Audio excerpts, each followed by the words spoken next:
ये रास्ते मेरे लिए, पापा मेरी जा हरदम रखना, ये हात मेरे सर पर तुम. आता लग्न झालं असतं, छानपैकी 2 मुलंबाळ असते, नागपुरात सेट असतो, मस्त अंकल असतो आणि शिकवत असतो, सॉर्टेड असतो. बाकी माझं जे नोटीस केलं, आता आम्ही बसलो आणि कुठेतरी आजूबाजूला आहे आणि त्यांनी ओळखलं, त्यांची जर चर्चा सुरू असेल तर बाबा सतोर, हां हा तोच आहे, हा तोच आहे, तोच आहे, हा तोच आहे, हा ती सिरियल तो ते कॅरेक्टर, हा तोच आहे. सो तो की हे खूपच अनसर्टन फील्ड आहे तुझं, तू बघ अजून पण विचार कर. असं आता मस्तीत म्हणतात फार, असं नाही. मला माहिती आहे जर मी डिसिजन घेतली, जर उद्या जाऊ. नमस्कार मित्रांनो, मी पूजा बोरकर. हंच मीडियामध्ये तुमच्या सर्वांचं स्वागत आहे. तुझी माझी जमली जोडी या मालिकेच्या सेटवर आज आपण आलो आहेत आणि संचित आपल्याबरोबर आहे. पहिलं तर खूप खूप स्वागत आहे. आणि एक तर लोकेशन अफलातून आहे, बाजूलाच बीच असल्यामुळे आता पावसाळ्यात जी मजा घेणार आहे ते म्हणजे तुम्हाला फक्त गेटच्या बाहेर जायचं आहे आणि मस्त समुद्राचा आनंद घ्यायचा आहे. ह्याच्यापेक्षा अजून सुख काय पाहिजे. Exactly. So first of all hunch मीडियाच्या सगळ्या प्रेक्षकांना नमस्कार, हॅलो, हाय, नमस्कार. मी संचित चौधरी. आज लोकेशनला आले आहेत आणि लोकेशनचं ऑफकोर्स कौतुक सुरू आहे. नो डाऊट आता मुंबईत कशी गरमी सुरू आहे आणि काय डेंजर लेवल हिट वाढले तुम्हाला माहितीच आहे. पण हे लोकेशन इतकं पीसफुल आहे, म्हणजे आज आता थांब जरा वेळ, थोड्या वेळानंतर इतका वारा येणार आहे समोरून समुद्रातनं, त्यामुळे कितीही गरमी असू दे, या सूर्याला कितीही तापू दे, आम्हाला शूटिंग करायला इतकी मजा येते बिकॉज ऑफ दिस लोकेशन. खूपच असं छान रिलॅक्स वाटतं, फ्रेश वाटतं त्यातलं दिवसभर खूप. सो या ऑफकोर्स पावसाळ्यात या लोकेशनवर खूप येणार आहे. पावसाळ्यात तर वेगळीच मजा असणार आहे, पण या डेंजर हीटमध्ये ही लोकेशन खूप हेल्प करते कामावर फोकस करायला, दिवसभर सेटवर छान असं रिफ्रेश आणि एनर्जेटिक राहायला. म्हणजे कारण की आपण सेट म्हटलं की कुठेतरी, आणि मडचे सेट म्हटले कुठेतरी ते लांब आणि तुम्ही बाहेर जाऊच शकत नाही. बाहेर तुम्हाला व्हेकलशिवाय पर्यायच नाही, पण इथे तुम्हाला जस्ट बाहेर जायचं गेटच्या आणि मस्त आनंद घ्यायचा. बाहेर आनंद म्हणजे समुद्राचा आनंद आहे. बाहेर एव्हरी संडेजला मूग पकोडे मिळतात. इथे जरा पुढे गेलं की एव्हरी डे वेगवेगळ्या प्रकारच्या फिश मिळतात. मावश्या बसल्या असतात इथे, तांदळाच्या भाकरी आणि कमाल फिश अशा ऑथेंटिक घरी बनवलेल्या. सो कमाल आहे, फूड मस्त आहे, लोकेशन मस्त आहे आणि खूप खूप भारी आहे, खूप भारी आहे. चॅनल धमाल आहे, त्याच्यानंतर चॅनल धमाल आहे, आमची सिरियल कमाल आहे, आमची पूर्ण टीम कमाल आहे, नो डाऊट. सो मजा येते, छान वाटते. आता हळूहळू कुठेतरी म्हणतात ना, लव्ह स्टोरी सुरू होतीये मालिका. याची वाट बघत होतो. ऑफकोर्स वाट बघत असतो. किती ती रडारड करायची आणि धावपळ करायची ना. सो फायनली लव्ह स्टोरी सुरू होणार आहे. लग्न झालं, लग्नानंतर पण बरीच प्रॉब्लेम होती आमच्यामध्ये, पण आता हळूहळू जरा सगळं सॉर्ट आऊट होतं आहे आणि होपफुली आता सगळं छानच राहील. कोणी काही प्रॉब्लेम क्रिएट करणार नाही. प्रॉब्लेमशिवाय मालिका अपूर्ण आहे आणि प्रॉब्लेम तर झालेच पाहिजे. मालिकेला TRP कसं वाढणार. ऑफकोर्स मुळात असं आहे ना की प्रॉब्लेम हिरोच्याच वाटायला येतं आणि म्हणजे हिरो हिरोईनच्याच वाटायला येतो. सो आता बघू, लेट्स सी कसे प्रॉब्लेम्स येणार आहे, कसे फेस करू. आणि जितके प्रॉब्लेम्स येतील जसं तू म्हणालीस TRP वाढेल, प्रेक्षकांना प्रॉब्लेम बघायला जास्त मजा येते. सो संचितचं आयुष्य कसं आहे, जसं आता सगळं गुण्यागोविंदाने सगळं चाललंय, संचितच्या खऱ्या आयुष्यात किती धुमाकूळ चालू. संचितच्या आयुष्यात नेहमी धुमाकूळच असते, असं काही नाही. म्हणजे सुरू आहे, मज्जा सुरू आहे, काम एन्जॉय करतोय, आणखी वेगवेगळ्या प्रकारचं काम करायचा प्रयत्न करतोय अपार्ट फ्रॉम टेलिव्हिजन, आणि एन्जॉय करतोय काम, नो डाऊट. आई वडील माझे नागपूरला असतात, मूळचा मी नागपूरचे, आई वडील तिकडे असतात. मी इथे 9 वर्ष झाली आता इकडे आहे आणि इकडेच काम करतोय, थिएटर करतोय, टेलिव्हिजन. आता जास्त वेळ टेलिव्हिजनमध्ये जातोय माझा. ऑफकोर्स थिएटर वगैरे करायला तेवढा वेळ मिळत नाही मला आधीसारखा, पण मजा येते. आठवड्यातून किती दिवस जातो. आठवड्यातनं मी 2 वर्षातनं एकदा किंवा 2दा जातो. आय विश मी आठवड्यातनं एकदा जाऊ शकेन. आता समृद्धी होतोय आमचा, समृद्धी पूर्ण कंप्लीट होईल तर मी असं एक 5-6 तासात पोहोचेन. आता एक 17 तासांवरनं आम्ही एक 10-12 तासांवर आलो आहे बाय रोड. होपफुली पूर्ण झाला की एक 6-7 तासात पोहोचू, मग कदाचित आठवड्यातनं एकदा जाऊ शकेन मी. नागपूर म्हटलं की तुझं बालपण सगळं नागपूरमध्ये गेलेलं आहे. सो नागपूरचं एक वेगळं कनेक्शन तुझ्याबरोबर असणार आहे. हो आहेच, ऑफकोर्स कनेक्शन आहे. नागपूरची भाषा म्हण, तिथलं फूड म्हण, मी खूप मिस करतो तिकडच्या सगळ्याच गोष्टी. भाषा तर चल ठीक आहे, म्हणजे कॅमेरा पुढे आलो किंवा स्टेजवर असलो की ज्या भाषेची गरज असते त्या भाषेत, त्या ॲक्सेंटमध्ये मी बोलतो. पण अदरवाईज माझ्या पर्सनल लाईफमध्ये मी अजूनही नागपुरी भाषेतच बोलतो माझ्या मित्रांबरोबर, आणि सेटवर पण इनफॅक्ट कट झालं की अदरवाईज मी नागपुरी भाषेतच बोलत असतो. प्लस फूड, तर्री पोहे, सावजी, पाटवडी नंतर आता आपल्याकडे इथे कोथिंबीर वडी म्हणतात बाहेर, पण आमच्याकडे सांबार वडी म्हणतात. सो बेसिकली आमच्याकडे सगळ्या फूडमध्ये असं ग्रेव्ही टाकून खायची पद्धत आहे, वेगळे स्पायसेस आहे, खूप जास्त तिखट खातो आम्ही. सो ते सगळं ऑफकोर्स मिस करतो. आता तर अशी परिस्थिती आली की मी माझ्या घरी जाऊन नॉर्मल दाल तडका पण नाही खाऊ शकत. हां, म्हणजे इतकं माइल्ड खायची सवय झाली आहे मुंबईत आणि इकडे बाहेर राहून. सो मी घरचा दाल तडका पण घालत असं होतं माझं. सो स्पायसेसचे डिफरन्स आहे, पण ठीक आहे, स्टील मी एन्जॉय करतो फूड. एक चांगलं आहे की म्हणजे मला स्वयंपाक वगैरे येतो आणि मला आवडतं करायला. सो मी तर्री पोहे वगैरे घरी करत असतो. असं सुट्टी वगैरे असली की सकाळी तर्री पोहेचा बेत असतो. मग कधी संडे किंवा मोठी सुट्टी असली तर मग सावजी वगैरे असतं, मटण म्हण, चिकन. फॅमिलीमध्ये अजून किती मेंबर्स आहेत? मला लहान बहीण आहे, ती पण माझ्याबरोबरच होती 1-2-3 वर्ष आत्ता. आणि रिसेंटली तिचं ग्रॅज्युएशन कंप्लीट झालं, सो ती आता इंटर्नशिपसाठी बाहेर आहे. आणि आई बाबा नागपूरला असतात. बाबा शिक्षक आहे, आई हाऊसवाईफ आहे. सो या, वडील शिक्षक असल्यामुळे एकदम घरात स्ट्रिक्ट वातावरण आणि सगळ्या गोष्टी. खूप स्ट्रिक्ट. म्हणजे एक तर दुसरी बाजू अशी की आमच्या सगळ्या सिबलिंग्समध्ये ना मीच असा एक होतो जो स्टडीजमध्ये अजिबातच बरा नव्हतो. आणि बाकी माझे सगळेच सिबलिंग्स इन्क्लुडिंग माय सिस्टर सगळेच खूप कामाले आहेत स्टडीजमध्ये. म्हणजे असे ॲव्हरेज पण नाही आहे, सगळे अबाव ॲव्हरेज आहे, व्यवस्थित आहेत सगळे. आणि मी फारच गुजरा होतो, म्हणजे डेंजर. म्हणजे कसं माझं 10th-12th फर्स्ट अटेम्प्टमध्ये निघालं मला स्वतःवर डाऊट येतो, एवढा प्रॉब्लेम होता.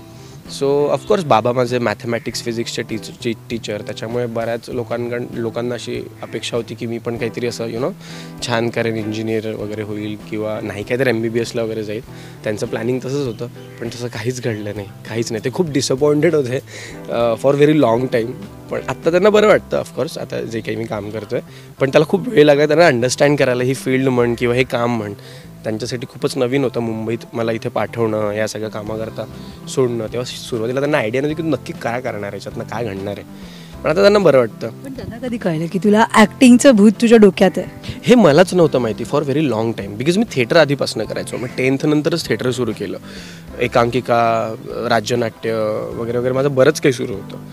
आणि 12th झालं, ग्रॅज्युएशन झालं, मी जॉब करायला लागलो. सो बाबा टीचर होते, मी पण टीचरच झालो. बिकॉज मी नागपूरला केंद्रीय विद्यालय म्हणून एक स्कूल होती, सो तिथे मी शिकवायचो. बिकॉज त्याची पण स्टोरी अशी की ते म्हणाले की इंजिनिअरिंग कर. तर मी म्हटलं बघा, मी इंजिनिअरिंग जर करायला गेलो तर तुमचे पैसे आणि माझा वेळ वाया जाईल. 4 ते 5-6 वर्ष होतील आणि वेस्ट येते. सो मला असं काहीतरी द्या ज्याने इझिली मला पैसा कमवता येतील. मग बाबा म्हणाले तू शिक्षक हो. ही सॅड गोष्ट आहे, खूप सॅड गोष्ट आहे. तर मग मी BA सायकोलॉजी आणि हे सगळं करायला मला त्यात जरा इंटरेस्ट वाढला. ते जरा मला खरंच इंटरेस्टिंग वाटलं. मग D.Ed वगैरे झालं माझं. B.Ed नाही करू शकलो, D.Ed झालं, BA झालं, MA झालं आणि मी जॉब करत होतो. जॉब करताना पण माझं थिएटर सुरू होतं. पण ड्युरिंग जॉब एक 2.5-3 वर्ष मी जॉब केला. शेवटी मला असं रिअलाईज झालं की यार हे मी आयुष्यभर नाही करू शकणार. कदाचित थिएटर किंवा टेलिव्हिजन पण तेव्हा डोक्यात नव्हतं, थिएटरच डोक्यात होतं. थिएटरच कुठेतरी मला किक देतं आणि तेच मला समाव हेल्प करेल ग्रूम करायला किंवा तेच मला सॅटिस्फाय करतं बेसिकली. हे मला जॉब करताना रिअलाईज झालं. त्याआधी असं वाटायचं की यार ॲक्टिंग किंवा थिएटर हे फक्त हॉबी आहे, आपण कुठे ॲक्टर होणार, मुंबईला जाणार, म्हणजे दूरपर्यंत थॉटच नव्हता की मी ॲज अ करिअर परस्यू करेन या फील्डला, अजिबातच नाही. पण माहिती नाही का जॉब करताना इम्तियाज अलीची फिल्म आलेली तमाशा, आणि मग मी म्हटलं हो यार याने असं तसं बऱ्याच गोष्टी झाल्या. आणि लाईक मग मी बाबांशी बोललो आणि आय डोंट नो, त्यांनी पण फार क्वेश्चन नाही केले मला. ते म्हणाले ठीक आहे जा, पण असं गेला आहे तर गेला असं नाही, एक वेळ ठरव, 3 वर्ष घे, त्या 3 वर्षात जे काही करायचं आहे ते 3 वर्षात करायचं, नाही झालं तर परत यायचं आणि जॉब रिझ्यूम करायचं. असं म्हणलं ओके ठीक आहे. 3 नाही पण 4 वर्षात आधी सुरुवातीला थिएटरच करत होतो. समहाव टेलिव्हिजन जुळून आलं, जे प्लॅनिंगमध्ये नव्हतं अजिबात. आणि येस आता सुरू आहे. आता वडिलांना कसं वाटतं जेव्हा तुझी मालिका बघतायत किंवा अच्छा तुम्हीच का संचितचे वडील, तो टी व्हीमध्ये दिसतो वगैरे, जेव्हा असं बोलतात तेव्हा त्यांची रिॲक्शन आणि डेफिनेटली एक वडिलांना असतं ना की आपला मुलगा शिक्षक आहेत तर माझा मुलगाही कुठेतरी इंजिनियर व्हावा किंवा चांगल्या पोस्टला त्याने जावं आणि वेळच्या वेळेवर घरी यावं, पगार वेळच्या वेळेवर यावा, हे सगळ्या गोष्टी आपल्या कॅल्क्युलेशनमध्ये असतात पालकांच्या स्पेशल. खूप एक्सायटेड आहेत ते. म्हणजे सुरुवातीला त्यांना आयडिया नव्हती, अजून पण ते कधीतरी मला म्हणतात की हे खूपच अनसर्टन फील्ड आहे तुझं, तू बघ अजून पण विचार कर. असं आता मस्तीत म्हणतात फार, असं नाही. मला माहिती आहे जर मी डिसिजन घेतली, जर उद्या जाऊन मला हे नाही करायचं तर ते मला म्हणतील असं नाही तू कर. पण ते खूप एक्सायटेड असतात. म्हणजे ते मुंबईला वगैरे आले आणि आम्ही असं किंवा कुठे पण आम्ही असलो आणि काही कधी कधी असं होतं ना की काही लोक ओळखतात पण ते शुअर नसतात, बिकॉज हा लुक वेगळा आहे किंवा काही काही लोकांना डेअरिंग होत नाही डिरेक्टली येऊन बोलायची किंवा असं काहीतरी होतं ना. सो बाबांनी जर हे नोटीस केलं, आता आम्ही बसलो आणि कुठेतरी आजूबाजूला आहे आणि त्यांनी ओळखलं, त्यांची जर चर्चा सुरू असेल तर बाबा स्वतःवर हा तोच आहे, हा तोच आहे, तोच आहे, हा तोच आहे, हा ती सिरियल तो ते कॅरेक्टर हा तोच आहे, स्वतःहून जाऊन सांगणार मला स्वयंवर ते बाबा ठीक आहे चुप राहा, ते नाही बोलत आपण नाही बोलायचं. सो ते असे खूप एक्सायटेड असतात, खूप एक्सायटेड. कुठे हा तोच हिरो असं खूपदा करतात ते. आणि आता डेली मालिका तुझी बघतात रोज? ऑफकोर्स रोज बघतात. म्हणजे ही मालिका मला वाटत नाही कुठलेही शिक्षक असे मालिका वगैरे बघत असतील. आणि मालिका फिल्म्स या सगळ्या गोष्टी कधीच नाही. मी बघितलेच नाही त्यांना 3 तास एका टी व्ही समोर बसले फिल्म बघायला किंवा टेलिव्हिजन तर दूरचीच गोष्ट, कधीच नाही. न्यूज बघतात फार तर. पण ऑफकोर्स आता एक 4-5-6 वर्ष झाली मला, मी टेलिव्हिजन करतोय ते माझ्या प्रत्येक मालिका बघतात. माझी एक मालिका होती ती रात्री 11 वाजता लागायची, ती पण ती मालिका बघायची रात्री 11 वाजेपर्यंत जागे राहून. हो, लेट नाईट 11 वाजता ती ऑन एअर व्हायची. सो ती पण बघायचं. सो मला ऑफकोर्स मला वाटतं. आणि जितकं प्रमोशन समाव मी करत नाही माझ्या शोचं तितकं ते करतात. त्यांच्या व्हॉट्सॲपला त्यांच्या सगळे जितके पण ग्रुप्स आहेत तिकडे, फेसबुक इकडे खूप. आपण चॅनलवाल्यांना सांगूया प्रमोशनची जबाबदारी त्यांना द्या. खरंच द्यायला पाहिजे. पण हे माझ्या नाही, आय गेस हे बऱ्याच पॅरेंट्स असं असतं, ते इतके एक्सायटेड असतात ना की ते सगळ्यांना पर्सनली पाठवणार लिंक्स हे ते. आपण तेवढं करत नाही मला असं वाटतं. म्हणजे मी तर नाही करत. कलाकार पण आपण नाही, आपण थोडंसं कशाला माझीच लाल करू असं असतं. पण त्यांचं तसं नसतं, ते सगळीकडे सांगणार, पर्सनली फोन करणार. बाबा आहेत ते सेम विथ आई, ते खूपच करतात ते. बरं मला सांग, जसं तू म्हणाला जसं पाठीवळून बघतोयस तर खरंच कुठेतरी वाटतो का की यार कदाचित मी जर एक शिक्षक झालो असतो तर किंवा इंजिनियर झालो असतो तेव्हा थोडंसं लक्ष घातलं असतं तर आज खरंच कुठे पोचलो असतो? नाही, मला एक संचित म्हणून मी असंच असतो, जसं मी माझं लाईफ जगतोय मी तसंच जगत असतो, नो डाऊट. मी आधी पण तसंच जगायचो.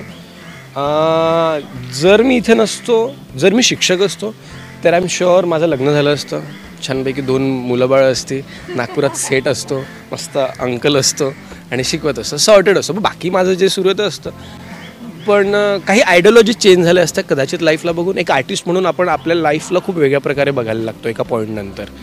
सो तो आर्टिस्ट माझा ग्रो झाला, माझ्या लाईफकडे बघायचे पॉईंट ऑफ व्ह्यू खूप चेंज झाले, सोसायटीकडे बघायचे थॉट्स खूप चेंज झाले, जे आधी कदाचित असे नव्हते. ते माझ्या कामामुळे झाले, थिएटरमुळे झाले. वेगवेगळे कॅरेक्टर्स, वेगवेगळ्या स्टोरीज करता स्वतःचा क्राफ्ट इव्हॉल्व्ह करता काही गोष्टी रिअलाईज झाल्या. सो आयडिओलॉजी खूप चेंज झाल्या आहेत माझ्या बिकॉज ऑफ थिएटर.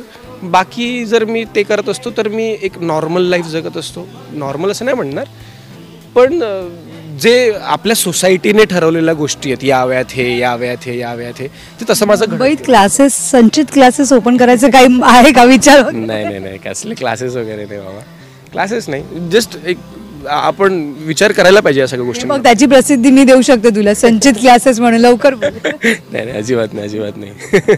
बरं, जाता आता बाबांसाठी एखादं गाणं डेडिकेट करायचं असेल तर कुठलं असेल? ते ॲनिमल म्हटलं कुठलं सॉन्ग आहे ते, पापा मेरी जा. अरे मला लिरिक्स नाही माहिती, I am very bad with lyrics. सुरात नाही पण मनातनं गातो. पापा मेरी जा हरदम रखना, अब हाथ ये सर पर तुम. पापा मेरी जा मेरे संग चलना, हर मील का पत्थर तुम.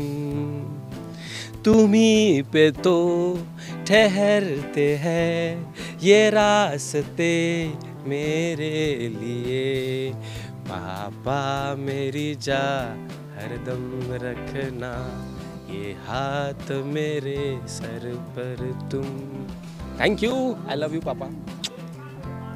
Thank you so much. Thanks a lot. Thank you. Thank